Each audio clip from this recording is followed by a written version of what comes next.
So to open up, I believe Nate Herbig will be back. I'm feeling a lot better. Looks like he's recovered. Brandon Fanike came in and actually did a really good job playing. So nice to know that we have depth there. But I do believe Nate will be back. He'll should practice, hopefully full go today. J.J. Arcega-Whiteside may be, I would say, doubtful to play. We'll see how it goes. But I would put him in the doubtful category right now.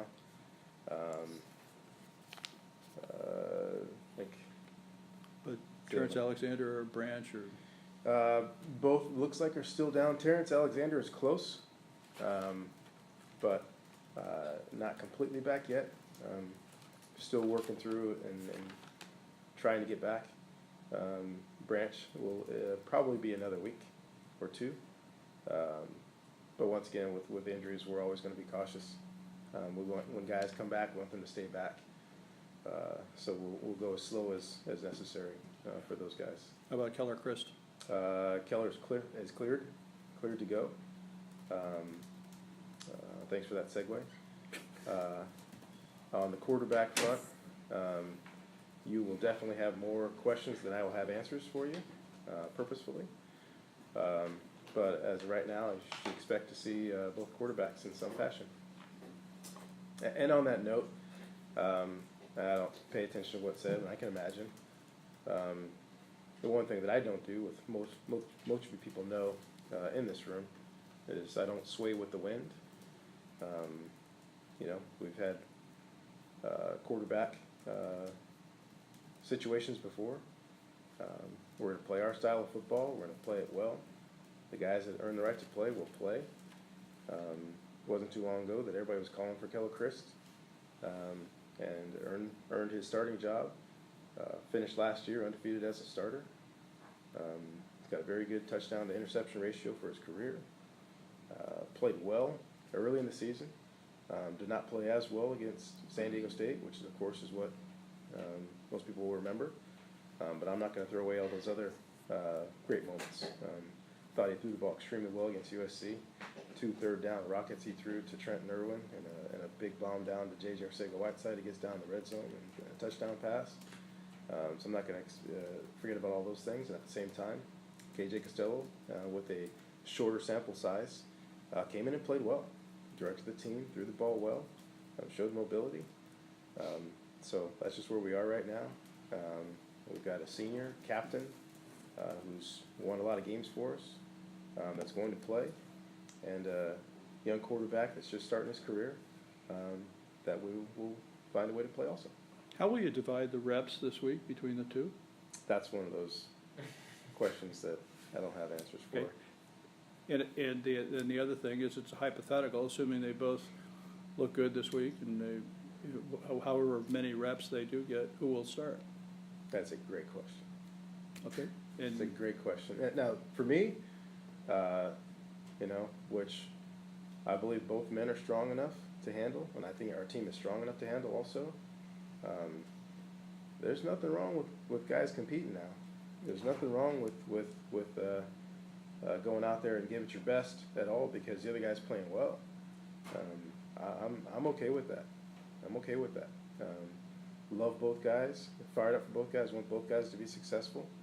At the same time, when you go out there and you take snaps in practice and take snaps in games, you got to play well, and that's no different at quarterback than it is at the other positions on the team. When do you anticipate making a decision? Friday, game time? At some point. Huh? At some point. At some point. Okay. How would you grade Costello pre-snap versus ASU? That's tough for us to see. What maybe stood out as a really good example of how far he's come pre-snap with the responsibilities, and how far does he still have to go to catch what he admitted was Chris was ahead of him on? Yeah, I think he did well. For a game and a half of experience, he did play in the first game also over in Australia against Rice. And as far as like Pac-12 experience, being a little more than a game and a half, thought he did well. What he doesn't know, he doesn't know. What he has experienced, he hasn't experienced. So the older, more experienced quarterbacks sometimes will see things a little bit quicker. And he gained some experience, but I think especially for the first time with really extended playing time, I thought he did well. Does this have a chance to, not necessarily, I don't want to say divide the locker room, but, you know, some players picking sides? I hope not. That would be unfortunate for those players, because we can put 11 guys out there, and when it's time for 11 guys to go out there, all 11 need to go out there and do their jobs. There are guys on the team that love each other and guys on the team that like each other. There are guys that get along, guys that don't get along. When the game starts, we go out there and play. And if one of those two guys is at quarterback, they still have to do their jobs. If we throw Ryan Burns in there at quarterback, everybody else has to do their jobs. We're out there to try to win football games, and we have to play together to do that. But we've had competitions at receiver, at tight end, at inside linebacker, at safety. It's no different, and competition needs to bring the best out in everybody. Are you anticipating having Ryan do his normal, package in this game as well? Potentially. So it's kind of interesting timing because going up against Utah, they had somewhat of a similar situation in the offseason. Quarterback who was named a captain ended up actually losing the starter job. When you're faced with that kind of dynamic and one of them is a team captain, how does that change things in your mind? It makes you more aware that that player has earned the respect of his teammates, and you can't ever forget that. But to quote Pep Hamilton, he says all the time, the game is still pure. You got to go out there and play well. You got to go out there and play better than the other guy. Like I said, it's been that way around here since the beginning. We are a proven football team, and it's not about what you did yesterday. Yesterday gets you to where you are today, but it's about what you do today. That's just the world that we live in. That's the environment that we want to be in, and I think most of our team understands that.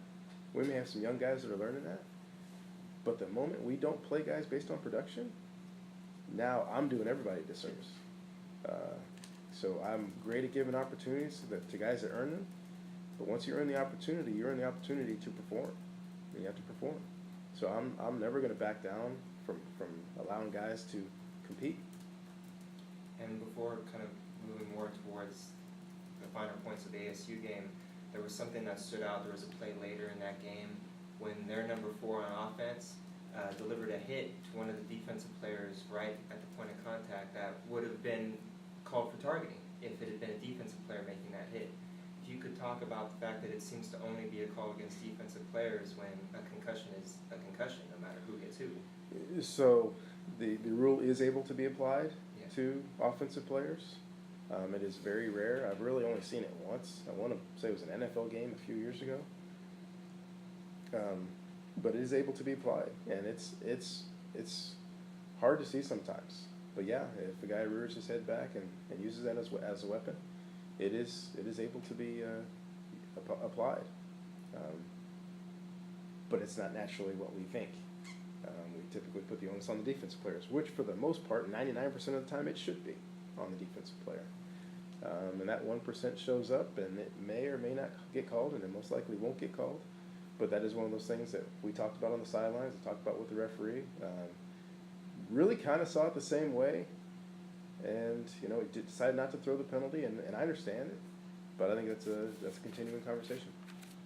5 games into the season, Bryce Love is a 1,000-yard rusher. Has that reset your expectations on what he can accomplish this season? I never want to put a cap on what he could do. We've seen it in practice. We've seen it in games since his freshman year. I mean, I don't know how many yards per touch he had his freshman year, but it was high. So we, over the last few years, have just been wondering, okay, when he has more than 7 to 10 touches in a game, what's he going to do? And we're seeing it, and none of us are surprised. We're excited about it. It's been great to see, and we'll continue to give him those opportunities. And he continues to work hard and attack it with the right mentality and humility. But he's a special back, and this week's going to be tough. It's a loud, raucous environment, and a team that's known for great defense. That's known for slowing runners down, and they bring a lot of hats to the party. So this is going to be a big challenge for all of us. You're going to have as many as 9 games at night. This is nothing new for you, but I'm just wondering, are you worried that you're back in the same dynamic that McCaffrey and everybody else found themselves in, being behind the 8 ball when it came to postseason awards, because people back east never get to see them? It's a tough one. Where the ESPN and Fox and all the carriers say, well, we've got good ratings. And then you get to midseason and people on the East Coast say, okay, well, who's this kid again? Because I haven't seen him. So it's significant. We don't really worry about the postseason awards, especially right now, just barely getting to the midpoint of the season. But it is significant to say that, if you don't play enough games during the day, half of the country doesn't get a chance to see you or appreciate you. And the trickle-down effect, which I've explained to multiple people over time, it's a trickle-down effect, but it's almost a multiplier, to where you play earlier in the day, and then your highlights get shown over the next 5 hours, as opposed to you play at night. If you don't see it and watch them, the next morning is all about the NFL, so you don't even get a chance for the country to see those highlights, because if you continue to watch football during the course of the day, you see the highlights from the earlier games. So I think that's how you learn to appreciate guys that have great seasons. You see them not just when they play, you see them and hear about them repeatedly throughout the rest of the day. I realize it's just 5 games into the season, but at what point do your people start revving up the machine, the publicity machine, promotional machine for Bryce Love for the Heisman Trophy, for instance? We have a process for getting the word out to the right people about all the postseason awards. So that's a continual process and that really starts from the beginning. That'll be when it's time. But those things are always in process. The best estimates, for instance, on the attendance for this game is a related question, where there were maybe 30,000 people in the stands this time, and there were probably 25 in the stands for the game before that, UCLA game. Does that bother you, that you're not packing the place with the most exciting player in the country? I think I look at things differently. I still put the onus on us. If we had played better earlier in the season, then we give people a reason to come out. Give a lot of credit to our student section. Student section was great. They were awesome the last 2 games. We have to continually play well, and I think we're starting to play well. We have to continually play well in order to attract the people to come out and see us. After watching the game again, your initial impression was that maybe the best overall game by the offensive line this season. I was wondering if you could talk about that more in detail, maybe individually, left to right. How these guys did.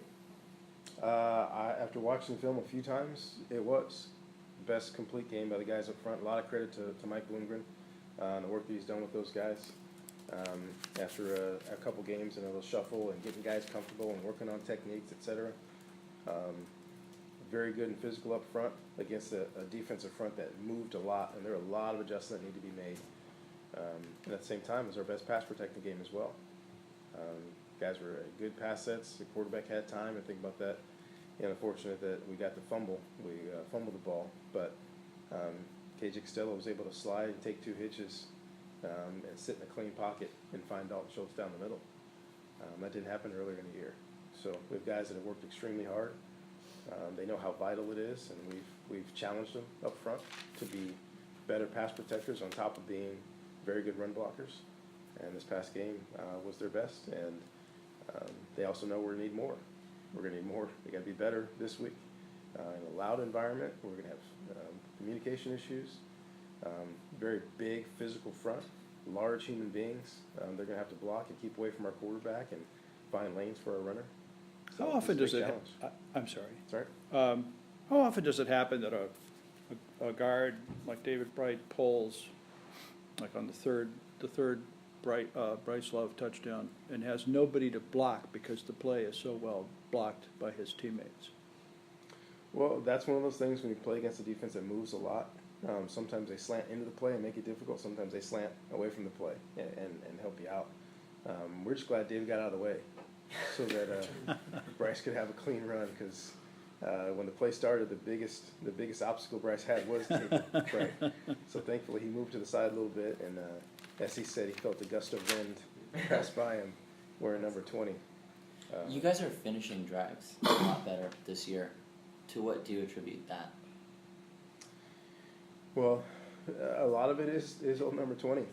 When he gets a crease, the angles, I think he's only been caught twice by great angles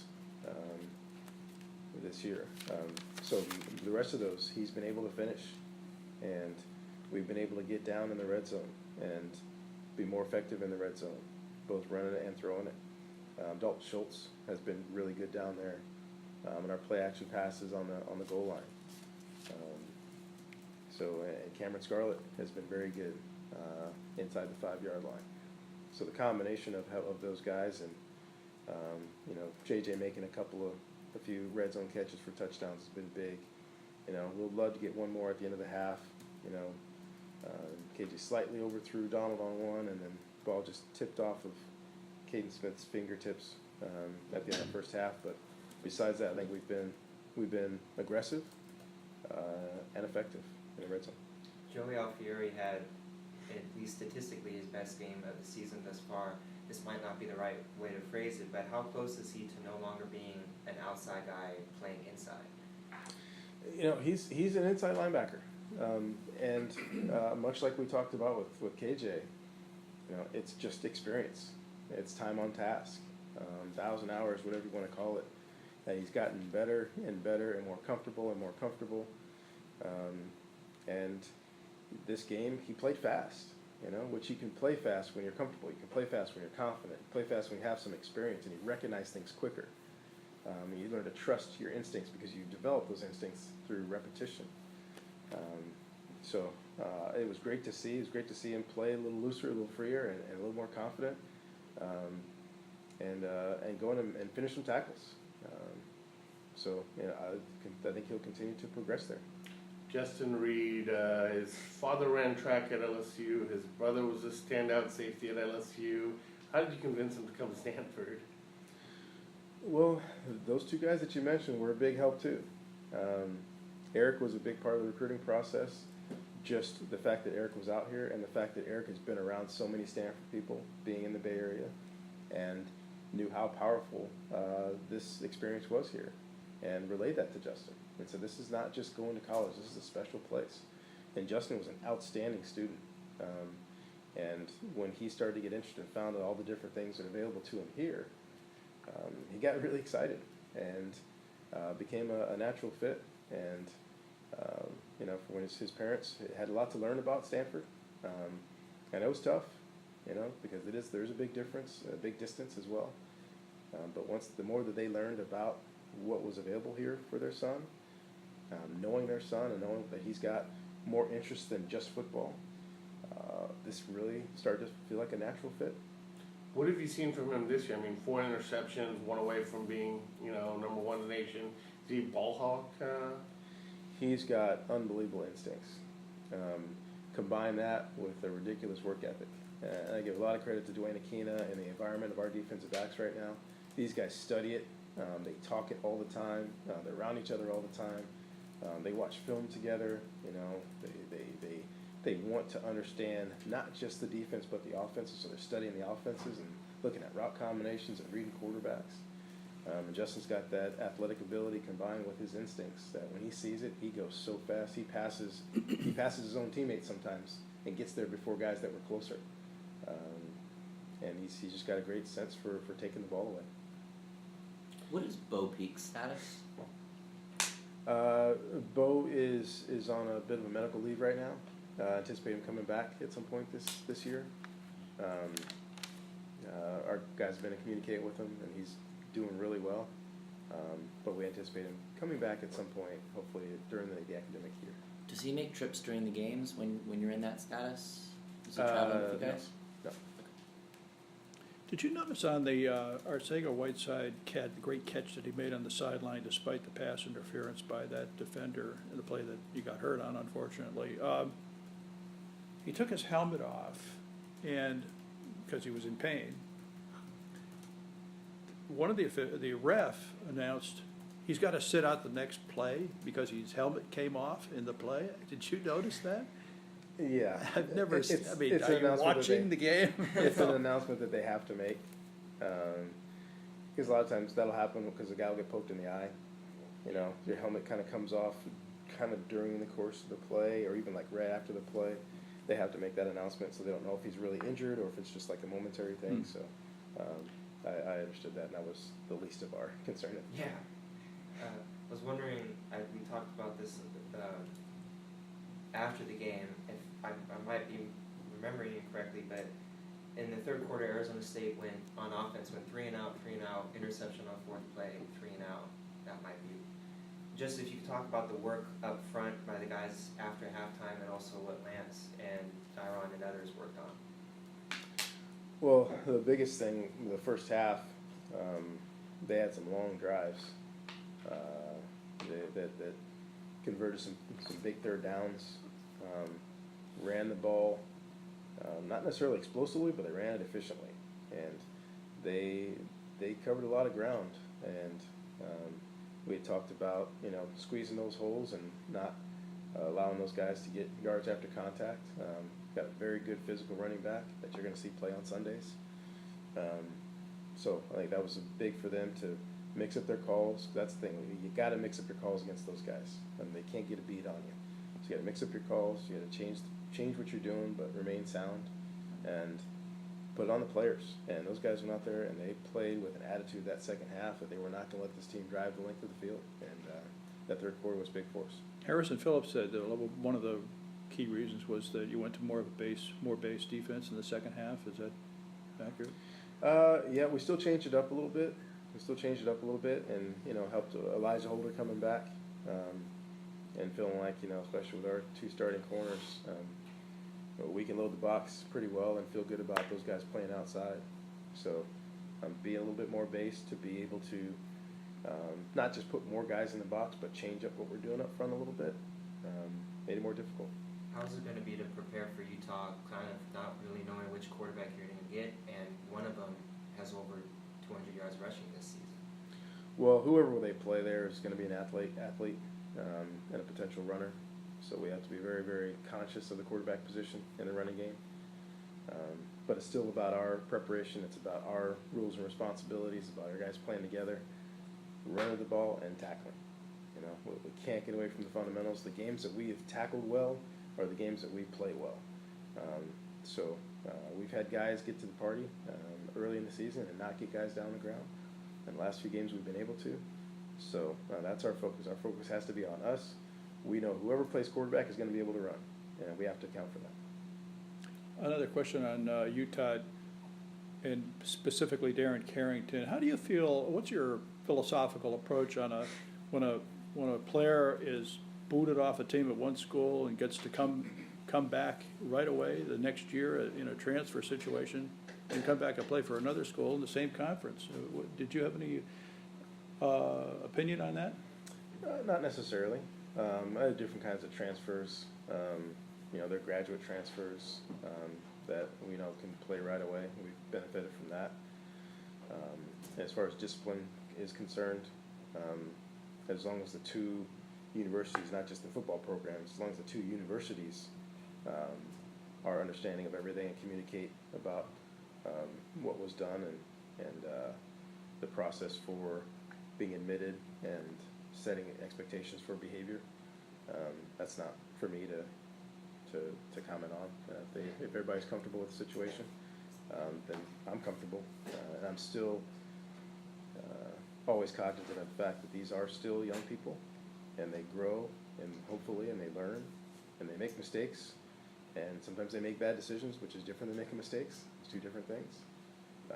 But if a young man is allowed a second chance or a third chance, and another chance, and takes advantage of that opportunity, then God bless him. With all the attention that Bryce is getting, does it undermine or do it just make people forget the contributions from guys like Cameron Scarlett and Dorian Maddox and Travis Bites, whether it's on the game or in practice?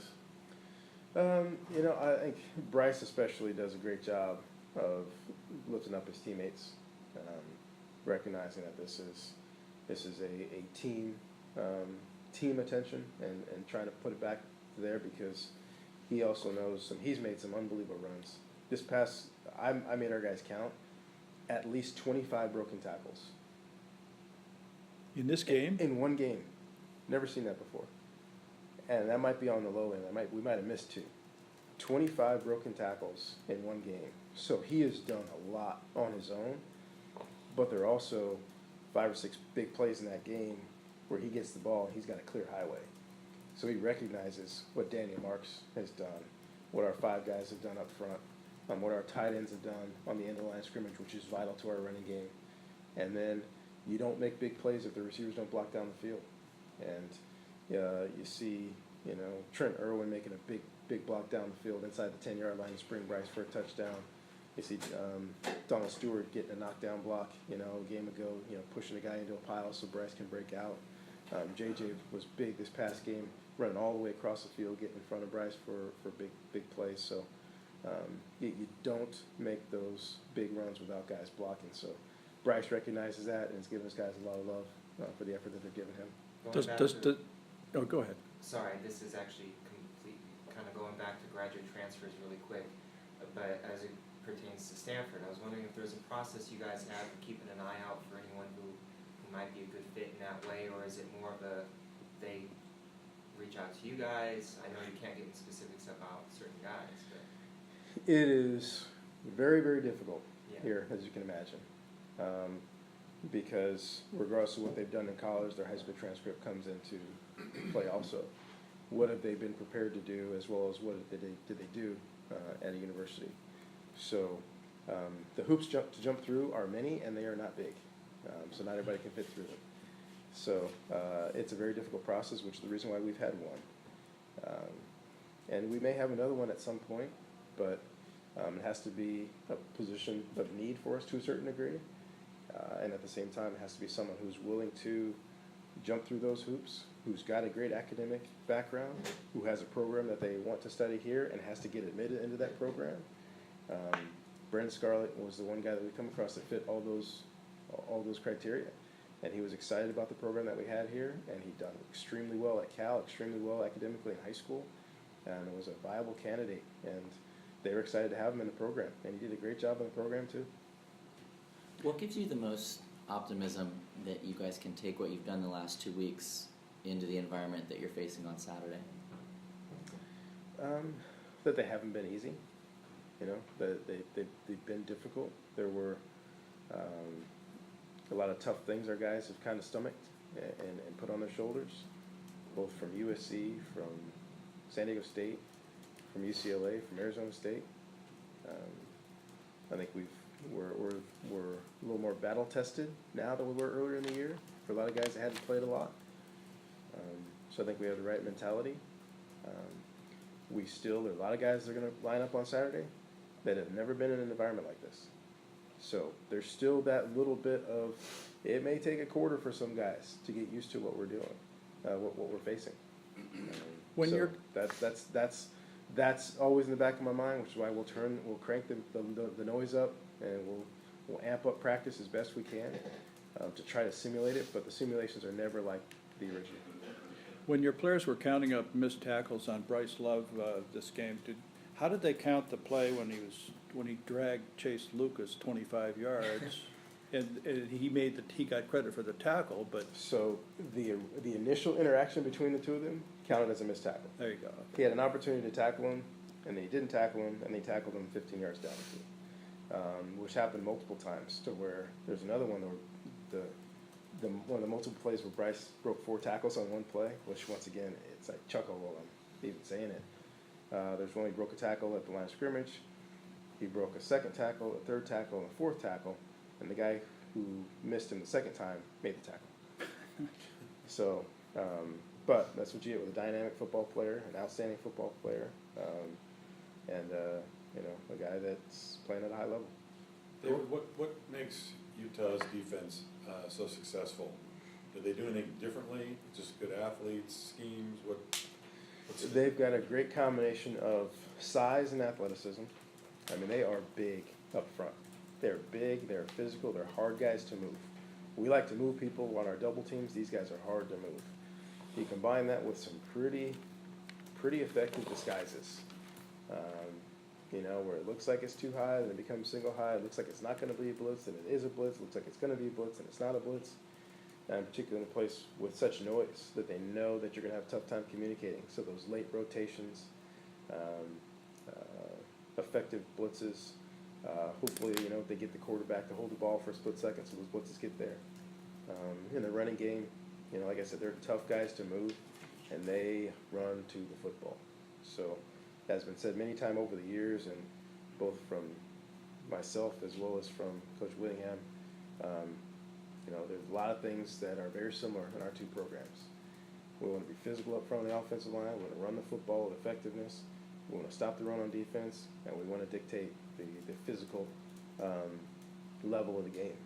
And we've played these guys twice. We're 0-2. Both games came down to the end.